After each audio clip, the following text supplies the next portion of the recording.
That's all right. That's all right. How are you?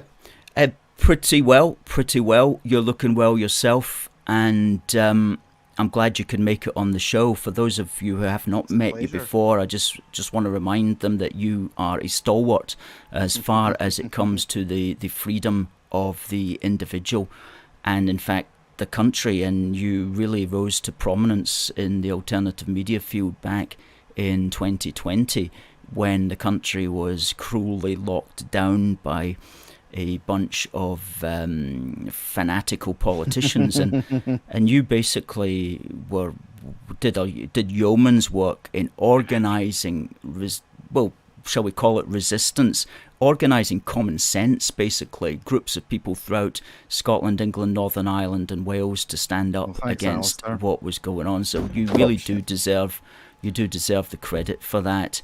And you call Unity News Network a, quote, real news network. You say you're not regulated by anyone, you believe in free speech, and Correct. you're entirely funded by your supporters, everyday people.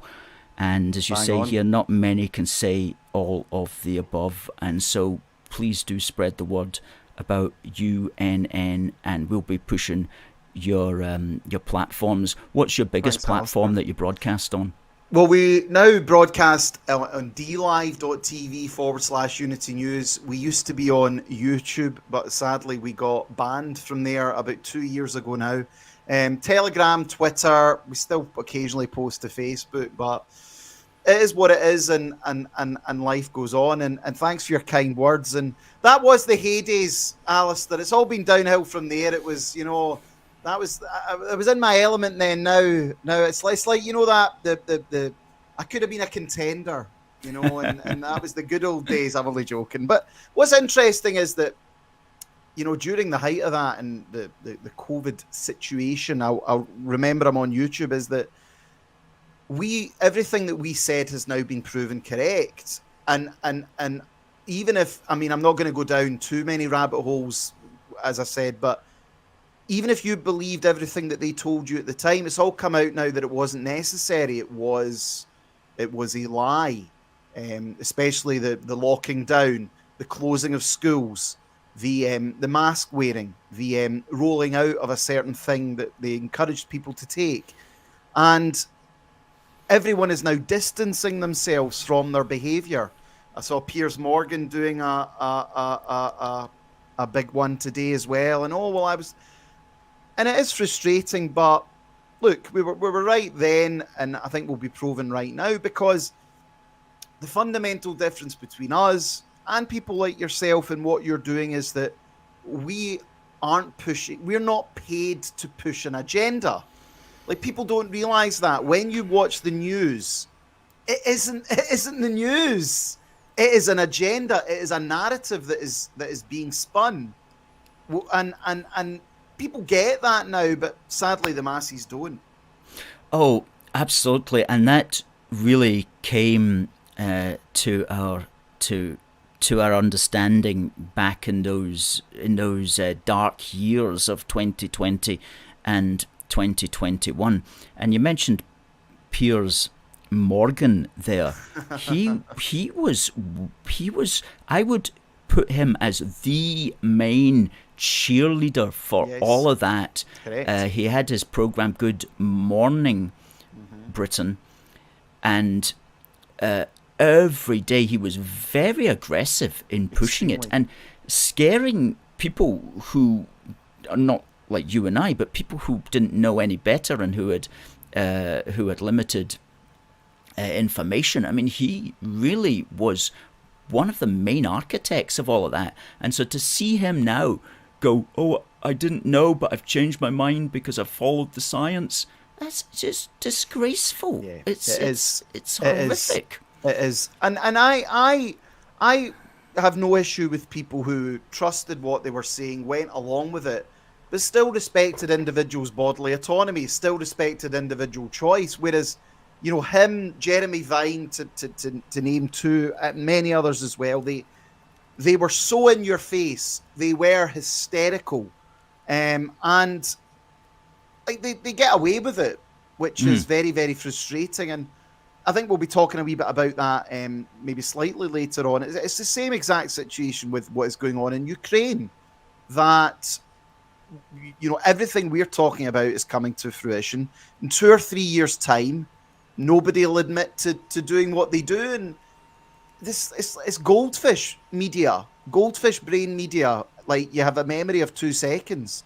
And it's the same with the wider public. But look at Sturgeon. I mean, if we want to maybe get on to Sturgeon as well, like the way she behaved during COVID. I remember at the time people were like, oh yeah, I mean, I don't like Nicola Sturgeon, but you know what? She's really doing well. And the first thing I'd say is, how? What? Quantify that. Just because she's standing there on a podium and gobbing off. And it just shows you again just how quickly that the veneer and everything drops. And it has been a total collapse for Sturgeon and her regime. Unfortunately, it's not ended up where it should be, which is her in prison. But it is heartening to see, and it just gives you hope that these things that seem so big and powerful can just collapse like that.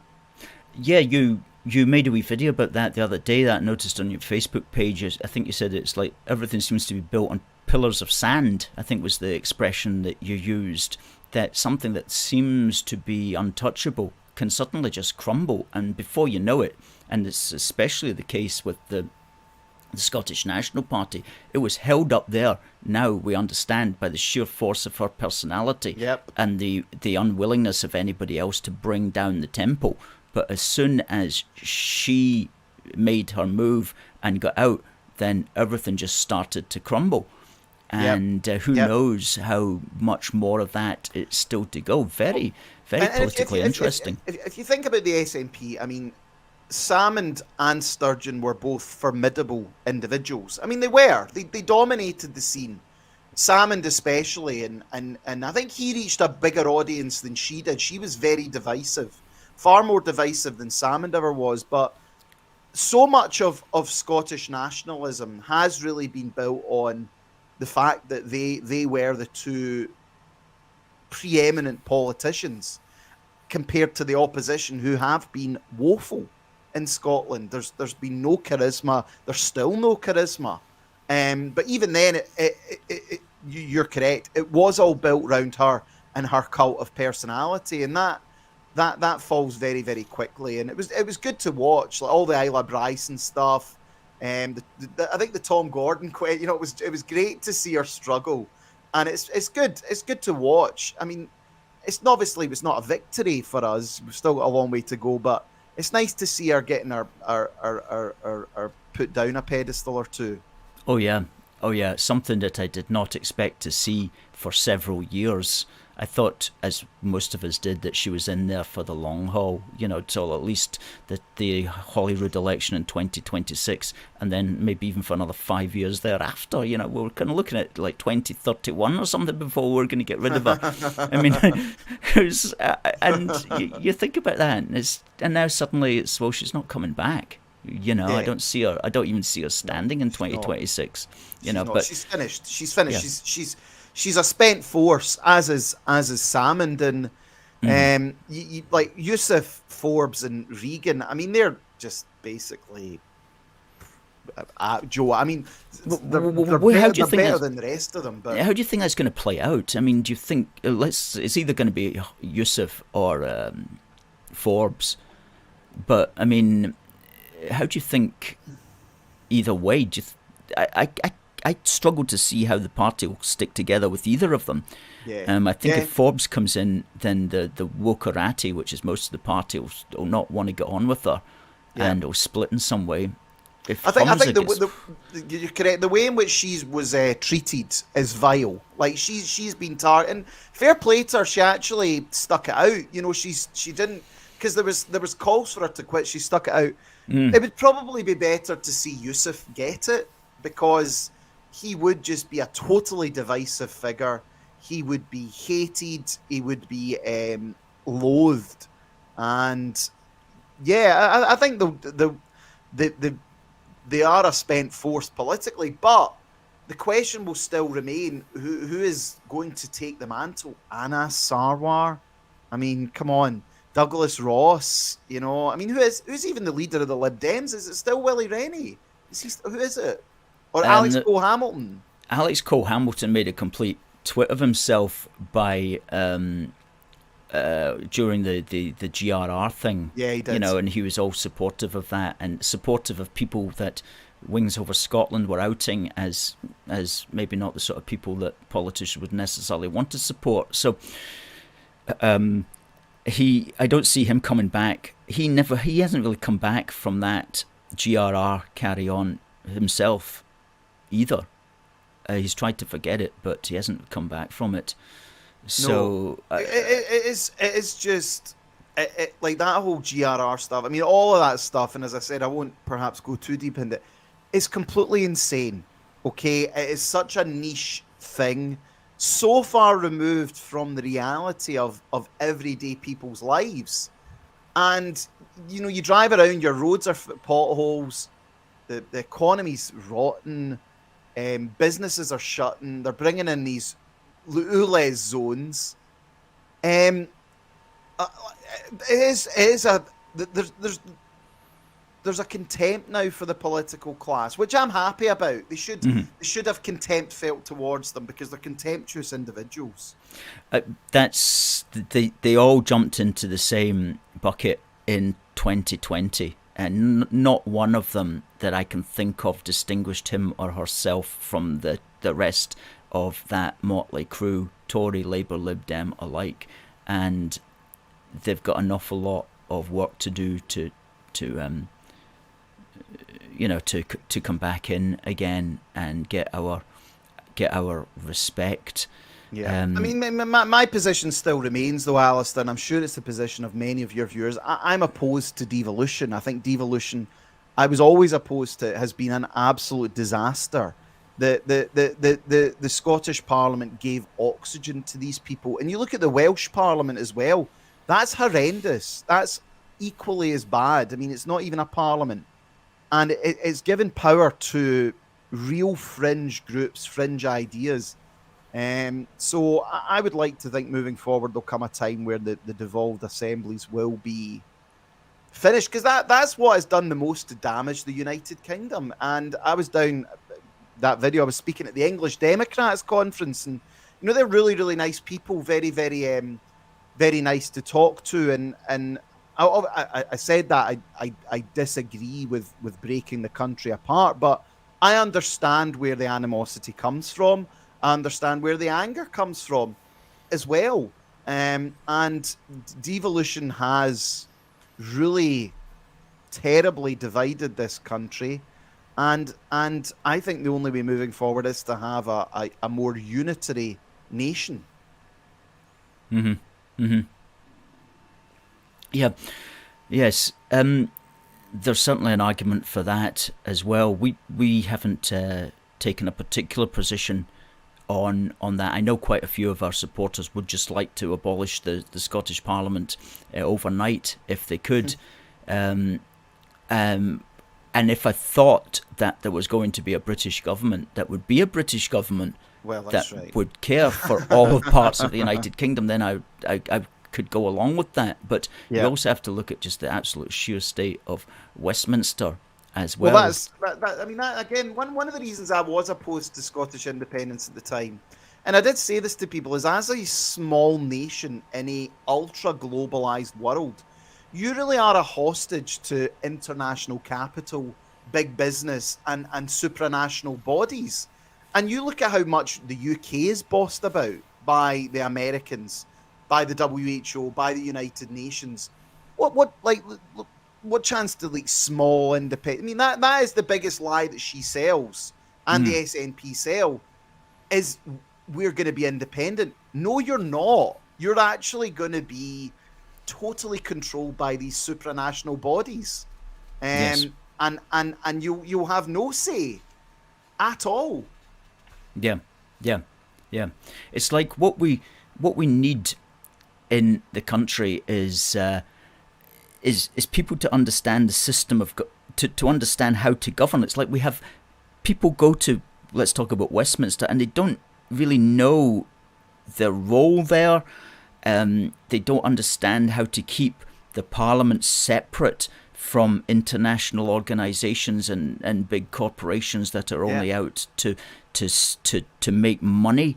They don't really conceive of the different kinds of sovereignty, the sovereignty of the people, the legal sovereignty of Parliament.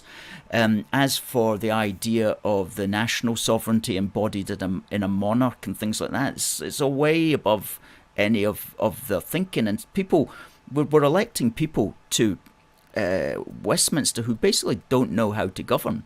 I know. Couldn't even tell you what Magna Carta was. No. Couldn't even tell you when the Union of the Crowns was. Couldn't even tell you when the Union of Parliaments was. I mean, I remember David Cameron famously asked what Magna Carta was. Yeah, and he didn't know what it was and what it meant. I think he was Prime Minister at the time.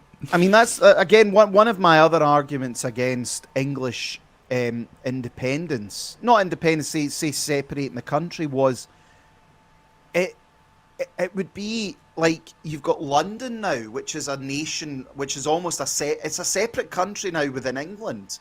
You've got Birmingham, Manchester, and look, there's demographic reasons behind that as well as political reasons. But really, what Blair has done, and I trace this back to '97 with the Blair government, which is real year zero stuff, where they fundamentally altered the shape of this country, both at a constitutional level and at a people level. Mm-hmm. And the term I've coined is it's the Lebanonization of Britain. And instead of having, say, one sort of more homogenous thinking, which for hundreds of years was, of course, built around the Reformation, it was built around Protestantism.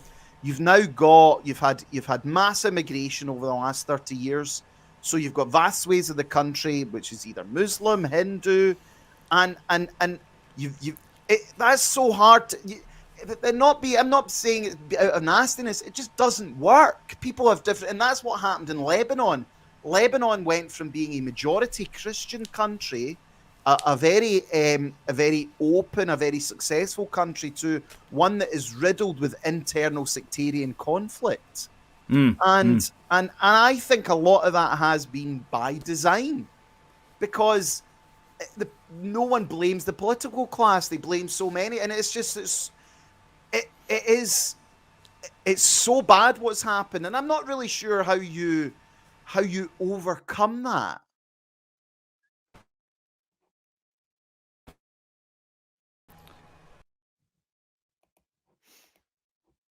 I think we've lost Alistair again. The Reverend James saying the Emperor is in charge. Well, that is true. That is very true, and we've got Alistair back again. Thanks, Alistair. Yeah, you're saying you didn't know how to turn it around, and you know, I was reading this book which I made mention to, and one of the things that he wanted to do, James VI wanted to do, when he came around in 1604, he put together something called the Instrument of Union, and it was to make Scottish people legal citizens of England, and English people legal citizens of Scotland. And the English Parliament didn't want anything to do with that. It was like, no, we can't have these Scots coming down to England. We can't have them taking our jobs. Literally, we can't have them in Parliament. We can't have them in the royal court. This is going to create chaos. And they did not allow it. And I'm thinking, that's between Scots and English. That was back then. And then how far we've come. We're basically giving money to people who are arriving off a freaking boat in the English Channel and treating them as if they're common citizens. Our ancestors in the 17th century they couldn't understand that world. It would just be unbelievable to them. But back then, I mean, we were so careful about who gets citizenship. Where and when. From a historical parallel, this is how the civilization of Rome fell. To be a Roman citizen was an honour. Like St. Paul was a citizen of Rome, and at the time, that was really the great honour. And then basically anyone and everyone could become a citizen of Rome, and they stopped being able to build roads. They stopped learning, and they stopped, like, you have to have rules. You know, as much I am libertarian on some things, but you do still have to have rules, and you do still have to have shared aspirations. And if you don't, it just like that again. That's the problem. It is now in Britain, and that's why nobody talks about anything. You might offend someone, like, and we have this censorious culture now, where if you do talk about demographics, you do talk about um, religions or people, you're just shut down.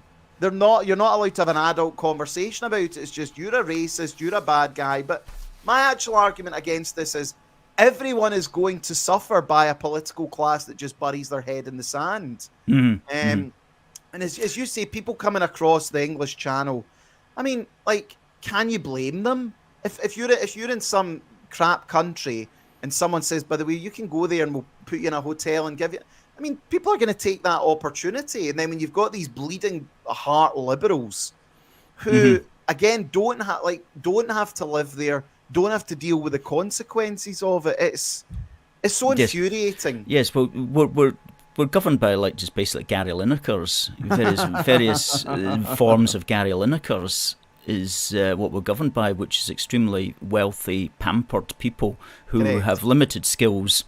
Okay, so he could kick a ball into the back of the net better than I could, but I can't really think of anything else that he could do.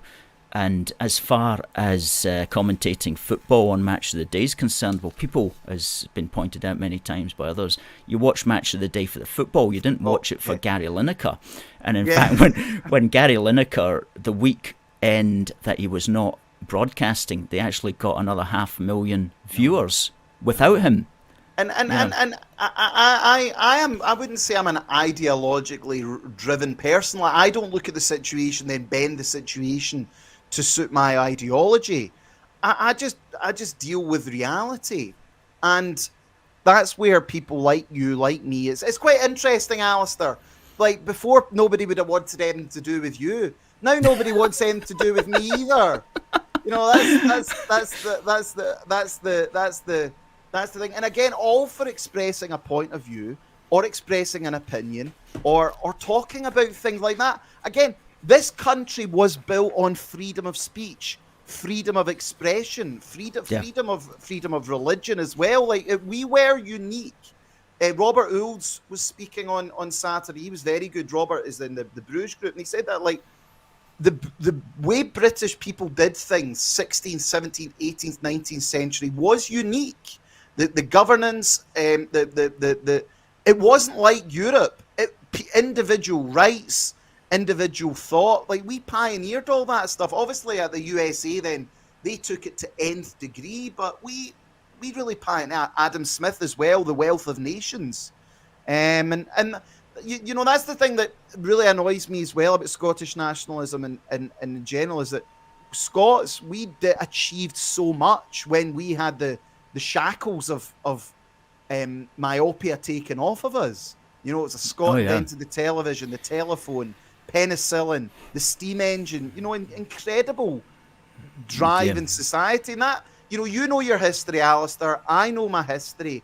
And when you look at Scotland, it's heartbreaking to see what it's become. Oh, yeah. I am very hopeful, though, for the future. I think there's a lot of stuff that hasn't been brought out about our shared past, about the greatness of Britain as such, history that hasn't been taught properly in the schools. That's all there, just needs to be brought out. And people, if we can just get rid of the siren sounds of the Scottish National Party, the shrieking of them, and get more moderate people in who understand that we're a family here on these islands, we've got a great history, and we can really push against the tide, is certainly a big effort for us. And I even say the same. I mean, I don't know what the world's going to even look like in 30 or 40 years. Like, I also think we have to look at the sort of wider Anglosphere, so to speak. USA, New Zealand, Australia. These are all countries that came from the mother country. Oh yeah. And I wonder how the world will look in say 30 or 40 years. I think you'll find that things will be very, very different. But as long as they're better, then that's what we need to aspire to. But the world's in a real state of flux just now, and Mm. Yeah. I Yeah. think the notion of breaking up the country, it would just it's I can, as I said, I can understand the sort of accelerationist, let's just burn it all to the ground. But for me, it would be heartbreaking to see No. that shared history ripped No. apart. No, and all of that doesn't work anyway, because worse always means worse. It doesn't mean, oh, it's going to get worse before it gets better. Uh, there's a never end to that, because there's a bottomless pit of how bad it can be. It's not like you hit a bottom and everything changes. It's like, that's not the right way of looking at things. The idea, wait till it gets really bad and then somehow people are going to wake up or something like that. And it's not the way it works. It's just every day you wake up and you try to make the best world that you can make there and then. And you have to fight what I'm coming to understand is really just forces of evil, quite literally forces of evil, whether conscious or by design, that want to control and that want to upturn and overturn normality, and terrible forces abroad. But there's always been evil in the world since the dawn of time, and that's it really part is of the rich human story of fighting it. It is pure sort of cultural Marxism. It is designed to invert the good, the decency and confuse people, and it's horrible to watch, and that's why it's so good to be with like-minded people. And I always say that is to be amongst people that you can talk to, and you might not always agree with everybody on everything, but realize that we're all kind of on the same ship, and to be polite and have that was a very British thing, was to have a discussion and to be able to air these views and just let people say what they want instead of this culture we have now. Yeah, absolutely. These are fine sentiment, David. It's almost the top of the hour. We've almost been talking for half an hour. I can't believe that. We'll need to get each other on for a longer chat in the future as well, David. Sounds good, Alistair. Let's make a habit of this, because I know the viewers enjoy it, and you've got so much to say. And just tell us how often you're broadcasting. We'll put up your DLive thing there. It's DLive. .tv/Unity News. Now, we're actually live now every night of the week from 7 p.m. and we're on every afternoon at 12 p.m. We've got an absolutely fantastic lineup of presenters. A big mix of people that were in the wider freedom movement to people that are more into the nationalist issues, so to speak, and just a very broad. What I would say is we all share in common is we're on the sort of the dissident perspective. We are questioning and challenging the status quo and challenging the agenda. So it's really good content. We're on Twitter, we're on Telegram, and we've got a lot of opinions. Good.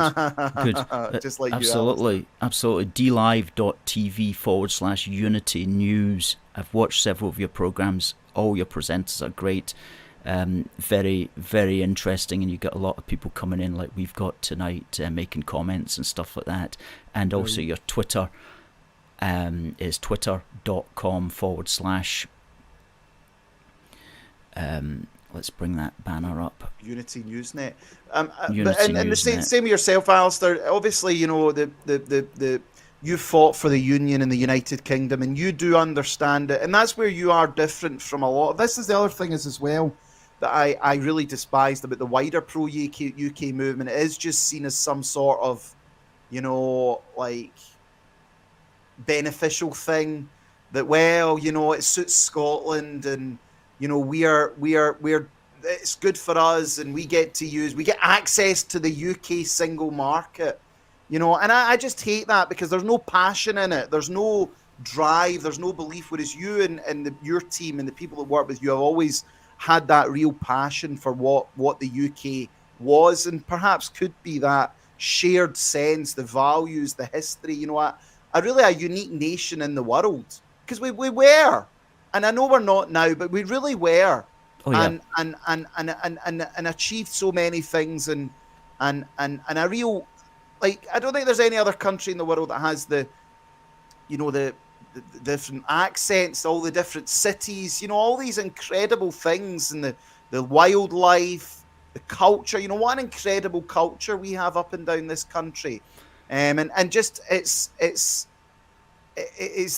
that, oh well, we've got access to the UK single market. Exactly, Dave. That's so well said. I'm so glad that you brought those points out. That's it. And we're all about building. We're all about educating and building a union of affinity. A union of affinity. That's a phrase I came up with after reading that book about James VI. So, David, it's the top of the Alistair, hour. All thanks the very much. best to you. Strength to your elbow. And Cheers we'll now. speak again soon. Bye-bye. Bye now. Thanks.